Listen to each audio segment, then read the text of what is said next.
Thank you very much, Chairman and members of the committee. I'm very much honoured to be asked again to come and discuss the questions arising out of the heads of bill. I did note in the letter which the Chairman sent me, inviting me, that we were asked to discuss the actual heads of bill and to go through them rather than going back over the same arguments that we had the last time round.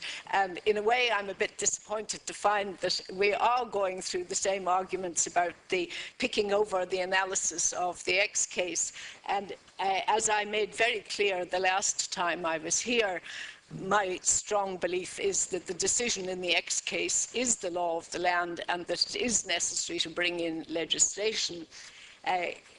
Dr. Binchy says that we have a range of options. That comes, I think, a bit strangely from the mouth of someone who since 1983 has been trying to reduce the range of options that are available to legislators to deal with the question of abortion by the very introduction of the amendment in 1983, which, for instance, means that you cannot legislate for the question of what happens in the case of rape, which is, according to present opinion polls, approved of by 75% of the Irish people as being, and which may indeed be more easily dealt with than the question of suicide, which is a complicated question, I perfectly well acknowledge. Also, we see the point made by Archbishop Dermot Martin and again by Dr. Binchy about the dangers of late abortion. Again, you bring the whole question of abortion into a human rights area where you put it into the Constitution, you make it this whole question constitutional rights of the unborn and the constitutional rights of the mother.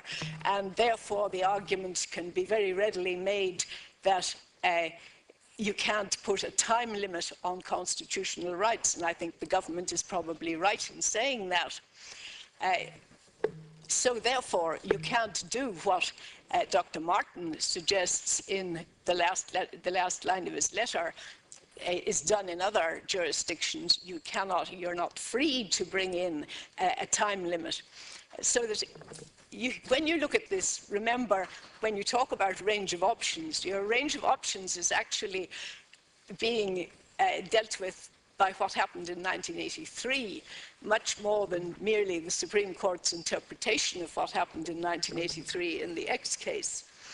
However, and in that case, that I should say that when I'm giving evidence here, that it would be fair to point out that I'm a member of the working group set up by the Standing Committee of the General Synod of the Church of Ireland, which has already made written submissions to the committee, and I'm in general agreement with those submissions.